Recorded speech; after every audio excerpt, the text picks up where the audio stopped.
जय हिंद। देखिए, अभी हमारे प्राइम मिनिस्टर का जो दौरा था, पंजाब दौरा, और काफी डिस्टर्ब रहा। इसमें कई सारे सिक्योरिटी ग्लिच भी आए थे सब। यहाँ हम लोग समझते हैं कि क्या क्या कमी हुई थी, क्या गड़बड़ी हुई थी, कौन किया था, ये सब के लिए हम लोग को बहस नहीं। इस गलती से आगे न दोहराया जाए। कहाँ कहाँ मेन जो की पॉइंट्स थे जहाँ पर इसको ध्यान रखना चाहिए था, वो उसको हम समझते हैं। देखिए, मेनली था हमारे प्राइम मिनिस्टर का पंजाब में दौरा था, जहां पर वो कई सारी योजनाओं का भी उद्घाटन करने वाले थे। ये चुनावी रैली भी थी, लेकिन कई सारे विकास की योजनाओं में भी था, कई बहुत महत्वपूर्ण योजनाएं भी थी। तो दिल्ली से ये भटिंडा गए थे बाई फ्लाइट। भटिंडा से हेलीकॉप्टर से जाना था हुसैनी वाला, फिर वहां से जाना था फिरोजपुर। हेलीकॉप्टर जो था MI-17V5, वही वाली जो बिपिन रावत सर का जो क्रैश हुआ था। तो हेलीकॉप्टर को पहले 2 बार उड़ा के देखा गया, मौसम बहुत खराब था, तो लास्ट टाइम पे डिसीजन लिया गया कि सड़क से जाना है। सड़क से जाने था हुसैनी वाला, उसके बाद यहाँ से 25 किलोमीटर आगे फिरोजपुर। ये दोनों ही जगह जो है पाकिस्तान बॉर्डर के एकदम करीब है। लेकिन हुसैनी वाला से पहले ही फ्लाईओवर पे हमारे प्राइम मिनिस्टर का जो कॉन्वॉय था, काफिला रुक गया। अब इसको टोटल एक एक करके हम लोग समझते हैं। प्राइम मिनिस्टर की सिक्योरिटी बहुत प्राइम लेवल की होती है, सबसे बेस्ट सिक्योरिटी मानी जाती है। इनके काफिले में जितनी गाड़ियां होती है बुलेट प्रूफ होती हैं। अभी सुने होंगे 7 करोड़ की एक गाड़ी आई है, बुलेट प्रूफ गाड़ी। काफी जबरदस्त गाड़ियां होती हैं इनमें। हमेशा आगे चलने पे रोड को क्लियर करा दिया जाता है। तो ये उनकी सिक्योरिटी में जो लगे होते हैं, SPG होती है, स्पेशल प्रोटेक्शन ग्रुप। आप इसमें डायरेक्ट कभी नहीं जा सकते हैं। आपको आर्मी या पैरामिलिट्री फोर्स या पुलिस में बहुत बेहतरीन काम किए रहेंगे तो आपका सिलेक्शन इसमें होता है बहुत बेहतरीन ढंग के, तब आप बनते हैं SPG, special protection group. SPG दिखती है भले सूट में, लेकिन अंदर उनके पूरा बुलेट प्रूफ रहता है। हर चीज वो अंदर रखे रहते हैं। उनके पास बहुत ही लेटेस्ट हथियार होती है, पिस्टल्स होते हैं। आंख पर काला चश्मा होता है कि वो किधर देख रहे हैं पता नहीं चलता है। बुलेट प्रूफ सूट होती है, पिस्टल होता है, हर चीज से ये लैस होते हैं आधुनिक हथियारों से। प्राइम मिनिस्टर के पास 3 लेयर की सिक्योरिटी होती है। इनके सबसे पहले आसपास में जो होते हैं वो SPG के कमांडो होते हैं। SPG कमांडो के घेरा के बाद जो होती है वो पैरामिलिट्री के कमांडोज होते हैं। और उसके बाहर जो घेरा होता है उसमें पुलिस होती है। पुलिस के बाहर जो घेरा होता है उसमें ट्रैफिक पुलिस होती है। तो मेनली सिक्योरिटी के लिए 3-3 लेयर की सिक्योरिटी होती है। तो आप ये समझ सकते हैं कि हमारे प्राइम मिनिस्टर के लिए कितनी जबरदस्त लेयर की सिक्योरिटी होती है। SPG कमांडो में भी कई लेयर होते हैं। कुछ होते हैं जो केवल प्रोटेक्शन देते हैं, कुछ हमला भी करते हैं। हमारे SPG कमांडो के पास जब भी प्राइम मिनिस्टर चलेंगे, देखिएगा इस तरह से बैग लेके लोग चलते रहते हैं। कुछ कमांडो बैग लिए रहते हैं। आप देखेंगे इनके पास हथियार नहीं रहते हैं। और ये जो बैग लिए रहेंगे हमेशा प्राइम मिनिस्टर के पास ही खड़े रहते हैं। ये बैग नहीं है, ये एक्चुअली बुलेट प्रूफ है। जब भी अटैक होगा तो ये बैग इस तरह से खुल जाता है, कई लेयर में ये खुल जाता है, और ये बुलेट प्रूफ होता है। इसको लेके हम हमारे प्राइम मिनिस्टर को चारों ओर से घेर लिया जाता है ताकि बुलेट्स ना लगे। ये जरूरी भी है, हमारे देश के प्राइम मिनिस्टर है, उनकी सिक्योरिटी में कहीं भी कमी नहीं होनी चाहिए। अब हुआ क्या, दिल्ली से वो पंजाब गए। पंजाब एक्चुअली पाकिस्तान से एकदम करीब है, बॉर्डर ही बनाता है। तो पंजाब में यहाँ पर है फिरोजपुर। आप देखिए पाकिस्तान से एकदम सट के है यहाँ पर। तो यहाँ जब गया, भटिंडा एयरपोर्ट पर उतर गया। भटिंडा एशिया की सबसे बड़ी सैनिक छावनी है, बहुत ज्यादा, वहां लगभग 1.5 लाख फौजी रहते हैं वहां पे। तो भटिंडा के बाद, भटिंडा तो जहाज से लैंड किए, उसके बाद हेलीकॉप्टर से जाना था, मौसम खराब था, इस वजह से ये इन्हें सड़क से जाना पड़ा। अब यहीं से गलतियां चालू हुई। एक एक करके गलती समझते हैं। 100 किलोमीटर लंबी सड़क को क्लियर कराने की जिम्मेदारी पंजाब पुलिस की थी।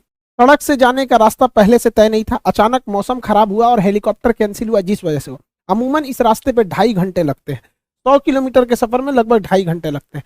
महज 3 घंटे के सूचना पर इसे खाली करा लिया गया। इस पे SPG को सवाल उठाना चाहिए कि जहां 2.5 घंटे लगते हैं, 100 किलोमीटर लंबा है, इस पे आप इतना जल्दी क्लियरेंस कैसे दे सकते हैं यहाँ पर। तो यहाँ SPG को आपत्ति जताना चाहिए। और यहाँ पे पंजाब पुलिस के DP को साथ रहना चाहिए, लेकिन वो वहाँ उपलब्ध नहीं थे। ये गलती थी, वहां पे उन लोग को एक्सेप्ट करना चाहिए। यहाँ पर इन लोग से ये गलती हुई है। यहाँ पर कॉन्वे सबसे ठीक ठाक चल रहा था। अगली गलती देखिए क्या होती है। जब भी राष्ट्रपति प्रधानमंत्री का काफिला जाता है तो उनकी गाड़ियों में एक बहुत बड़ी संख्या होती है, 25 से 40 गाड़ियां रहती हैं। ये गाड़ियों का एक ग्रुप रहता है, लेकिन इन गाड़ियों के ग्रुप के आगे 5-7 गाड़ियां चलती हैं, जिसे हम पायलट कहते हैं, पायलट गाड़ी कहते हैं। उसमें सबसे आगे एक बाइक वाला रहेगा, देखिएगा इसमें, ये देखते रहता है कि सब कुछ, कोई दिक्कत नहीं है। उसके बाद एक पुलिस की जिप्सी रहती है, इसे हम लोग रूट क्लियरिंग पार्टी कहते हैं। ये 5-6 की ग्रुप में रहते हैं सब, और जो मेन काफिला उससे ये 3-4 किलोमीटर आगे होते हैं, ताकि ये पहले ही देख लेते हैं कि कोई गड़बड़ी तो नहीं है। तो जो रूट क्लियरिंग पार्टी थी, जो पायलट गाड़ी थी, इनको दिखा ही नहीं। इन लोग की लापरवाही देखिए, इन लोग को नहीं दिखा कि सामने ट्रैक्टर लगाया गया है, रास्ता जाम है। कैसे ये लोग यही रास्ता बताते रहते हैं, वायरलेस पे पीछे कांटेक्ट में रहते हैं। जो मेन काफिला होता है हमारे प्राइम मिनिस्टर का वो पीछे रहता है 3-4 किलोमीटर, और ये वायरलेस पे रहते हैं कि ऑल क्लियर, हर किलोमीटर पे ये बताते रहते हैं कोई दिक्कत नहीं है, कुछ भीड़ है यहाँ है, बाकी सब क्लियर। इन लोग को नहीं दिखा कि किसान ट्रैक्टर लेके एक सड़क के किनारे आए हैं, तो इन लोग की भी गलती है, पहले पायलट क्लियरेंस दिया कैसे गया और सड़क पर फंस कैसे गया। तो यहाँ पे भी एक गलती हुई जो पुलिस की गलती थी। अब तक जो गलती बताए ये सारी पुलिस की थी। अब एसपीजी से कहाँ कहाँ मिस्टेक हुआ उसको हम समझते हैं। स्पेशल प्रोटेक्शन ग्रुप बहुत बेहतरीन है, उनके अरुण कुमार सिन्हा, AK सिन्हा जी हैं, चीफ हैं, अभी IPS अधिकारी हैं, ये बहुत हायर रैंक होता है। कितना बड़ा ये लोग बेवकूफी किए हैं जरा सोचिए। PM का काफिला लगभग आधे घंटे 20 से 30 मिनट फ्लाईओवर पे रोका है लोग। ये लोग बुद्धि देखिए इन लोग का, मतलब पुल पे रोक दिए हैं प्राइम मिनिस्टर को। क्यों? तो भैया पुलवा आगे से जाम है। अच्छा ये बताओ अगर पीछे से जाम कर देता तो पुलवे पर अटक जाता। अरे भैया अगर आपको 20 मिनट रोकना था, आपको लग रहा था जाम है, तो थोड़ा सा पीछे आके रुकते, पुलवा पे चढ़ के काहे लिए रोके हैं? फ्लाईओवर पे हमारे प्रधानमंत्री को रोक देंगे भाई? ये NSG SPG से सवाल होना चाहिए कि, और ये प्रोटोकॉल में लिखना चाहिए, हिस्ट्री में जो डिफेंस है उसमें पढ़ाना चाहिए कि किसी भी प्राइम मिनिस्टर, राष्ट्रपति या VVIP को फ्लाईओवर पे नहीं रोक सकते। यहाँ 20 मिनट रोक दिए, अगर दोनों ओर से प्रदर्शनकारी के रूप में कोई और अभी आ जाता, क्योंकि ये बॉर्डर से एकदम महज 20 किलोमीटर यहाँ से पाकिस्तान आ जाता है, पाकिस्तान की सीमा चालू हो जाती है, तो काफी करीब है। और नीचे से अगर फ्लाईओवर को उड़ा देता सब कोई ID या विस्फोटक लगा के, तो सारा काफिला नीचे चला था यहाँ पे। ऐसा तो दिमाग लगा रहे हैं लोग। भाई आप थोड़ा सा पीछे हट जाते, सड़क पे रहते, कभी कुछ होता तो भाग तो सकते थे इधर उधर, फ्लाईओवर दोनों ओर से जाम हो जाता, कहाँ जाते हैं आप लोग? यहाँ पे गलती SPG की थी। यहाँ पर आप लोग को जवाब देना चाहिए, हम लोग तो भाई बताते हैं कहाँ गलती। दूसरी गलती, फ्लाईओवर पे जब हमारे प्रधानमंत्री कह रहे हैं कि हम जिंदा वापस आ गए, मतलब सिचुएशन क्रिटिकल हुई होगी वहां पर, तभी वो ऐसा स्टेटमेंट दे रहे हैं। जब इतना स्टेटमेंट हो गया और आपको वापस लेके आना है तो आप आधा घंटा बाद लेके आइएगा जी। SPG वाले लोग आप जवाब दीजिए कि हमारे प्राइम मिनिस्टर अंदर बैठे हुए हैं यहाँ पर। अब देखिए हल्का सा मास्क दिख रहा होगा आपको, जब यू टर्न लेना है देखिए कि आगे किसान है, इंटेलिजेंस रिपोर्ट आपको पहले से पता होगी, माहौल देख लीजिए क्या है क्या नहीं, तुरंत लेके हटिए। 2 से 3 मिनट हो गया, हाँ भाई खत्म, कैंसिल हुआ रैली, कैंसिल हुआ प्रोग्राम, हम वापस लेके आएंगे। तो SPG हमारे प्रधानमंत्री को आधा घंटा रोक के रखेगी। यहाँ SPG को भी जवाब देना पड़ेगा कि आप आधा घंटा काहे लिए रोक के रखे, वापस तुरंत लेके आना चाहिए। अगली गलती सुनिए ध्यान से, गृह मंत्रालय के अंडर में आता है खुफिया एजेंसी, इंटेलिजेंस ब्यूरो, और गृह मंत्रालय है, और हमारे अजीत डोभाल साहब, इनकी योग्यता पे तो कोई शक नहीं है। लेकिन इंटेलिजेंस ब्यूरो और रॉ तो खैर बाहर में काम करती है, लेकिन यहाँ जिम्मेदारी टोटल इंटेलिजेंस ब्यूरो। ये इंटेलिजेंस ब्यूरो को ये पता होना चाहिए कि जब जहाज हवाई मार्ग से मार्ग जब कैंसिल हुआ है तो जो रास्ता जा रहा है वो ग्रामीण मालवा होके जा रहा है भटिंडा के लिए, भटिंडा से ग्रामीण मालवा होते हुए ये हुसैनी वाला और फिरोजपुर जा रहा है। और ग्रामीण मालवा का जो क्षेत्र है वो एकदम हॉट पॉइंट बना हुआ है प्रदर्शनकारी के लिए। तो इंटेलिजेंस ब्यूरो ने कैसे क्लियरेंस दे दिया कि अभी देख रहे हैं इतना बड़ा प्रोटेस्ट हुआ था, इतना बड़ा भीषण कई घटनाएं हुई, अभी किसानों में भी कुछ रोष था जो लखीमपुर की घटना को लेकर, ये सब। तो इंटेलिजेंस ब्यूरो को क्लियरेंस कैसे दे दिया कि भैया उस रूट से ले जा रहे हो जहां प्रदर्शन का केंद्र बना हुआ है, वो भी हमारे प्रधानमंत्री को। प्रधानमंत्री देश का होता है, किसी पार्टी का नहीं होता है, तो देश सर्वोपरि होना चाहिए। तो इंटेलिजेंस ब्यूरो का भी यहाँ फेलियर है, सबको जवाब देना चाहिए यहाँ पर। लेकिन मीडिया वाले ये सब सवाल तो पूछेंगे नहीं।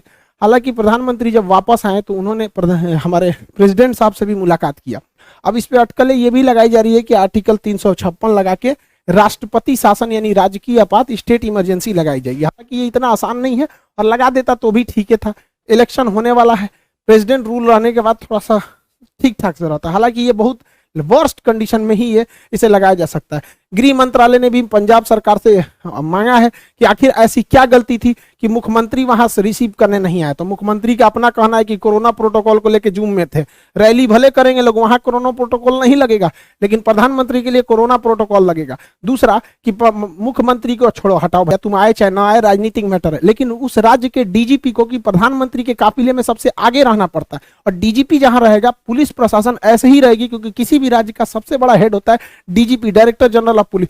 राष्ट्रपति प्रधानमंत्री के काफिले में DGP नहीं थे, ये तो एकदम सरासर गलत है। तो पंजाब पुलिस को इस पे जवाब देना चाहिए। हालांकि गृह मंत्रालय ने इन लोगों से जवाब तलब किया है कि आप लोग वहां पर DGP उपलब्ध क्यों नहीं थे। लेकिन लौटते समय जो कहा जा रहा है कि प्रधानमंत्री ने किसी अधिकारी को कहा कि अपने मुख्यमंत्री को थैंक्स कहना कि हम जिंदा वापस आ गए, ये स्टेटमेंट थोड़ा सा अलग है। देखिए अगर ये स्टेटमेंट केवल हिंदुस्तान के लोग सुन रहे हैं, ये स्टेटमेंट केवल भारत तक रह जाए, तब तो कोई दिक्कत नहीं है। लेकिन जरा सोचिए एक विदेशी मीडिया जब इसे सुनेगी तो क्या सोचेगी कि कोई प्रधानमंत्री अपने देश में कह रहा है कि हम सुरक्षित जिंदा वापस आ गए।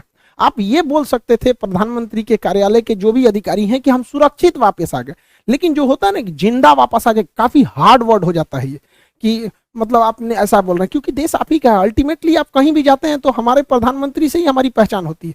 कोई राज्य के मुख्यमंत्री को नहीं जानता है, किसी को नहीं पता कि अमेरिका के 50 राज्यों में किसी एक राज्य का मुख्यमंत्री का नाम, सब वहां जो बाइडेन को जानते हैं। अगर मान के चलिए पुतिन कहते हैं कि बहुत धन्यवाद कहते हैं उस राज्य के मुख्यमंत्री को कि हम जिंदा वापस आ गए, तो भारत के लोग क्या सोचेंगे? आपको जानकर ताज्जुब होगा, चीन का राष्ट्रपति शी जिनपिंग पिछले 2 साल से कहीं नहीं गया है, क्योंकि वहां गृह युद्ध का माहौल चल रहा है, लेकिन उसकी मीडिया ने इसको छुपा के रखा है। उसके प्रधानमंत्री वर्चुअल मीटिंग में जाते हैं, अभी तक कहीं 2 साल से बाहर नहीं निकला है, क्योंकि आंतरिक कलह चल रहा है। तो ये जो स्टेटमेंट है अगर इंडिया तक में है तो कोई दिक्कत नहीं, किसी को भी कोई दिक्कत नहीं, लेकिन खुद से सोच के देखिए जो बाहरी मीडिया, ये इंटरनेशनल जो लीडर हैं, ये क्या सोचेंगे? क्योंकि जब ये लोग भी भारत में आते हैं ना, तो इन लोगों की भी सिक्योरिटी एसपीजी और एनएसजी कमांडो ही करती है। तो कल को ये सब भी कहेगा सब भैया तो आप अपने कह रहे हैं कि हम जिंदा वापस आ गए, तो विदेश में थोड़ी सी छवि खराब होगी। खुद हमारे प्रधानमंत्री कहते हैं, इतने दिलेर हैं, आप दिलेरी की बात कहते हैं, बिना बताए 2015 में नवाज शरीफ की पोती की शादी में गए थे। हमारा सबसे बड़ा दुश्मन, जहां से कभी हमने दोस्ती की कोई उम्मीद नहीं रहती थी, पाकिस्तान, हमेशा कभी टेररिस्ट अटैक, कभी कश्मीर का इशू, वहां हमारे प्रधानमंत्री देखिए यहाँ पे 2015 में नवाज शरीफ की पोती की जब शादी थी, ग्रैंड डॉटर की, बिना बताए चले गए थे अफगानिस्तान दौरे पे, वहां से अचानक चले आए वहां पर। तो वहां पे इन्होंने नहीं कहा कि हम जिंदा वापस आ गए, जबकि जब वहां पे प्रधानमंत्री जब गए थे 2015 में, हम लोग न्यूज देखे, लोग धक धक कर रहा था, अरे भैया बिना बताए गए हो वहां जगह पे। क्योंकि काफी मोदी जी जो है पाकिस्तान को लेकर पीओके के लोग काफी हार्ड डिसीजन लेते हैं, तो थोड़ा सा आदमी को भी रहता है कि हमारा प्रधानमंत्री दुश्मन के घर में गया है। और वो भी जो गए थे ना, भारत के हेलीकॉप्टर नहीं था, नवाज शरीफ के अपने हेलीकॉप्टर में बैठ के गए थे।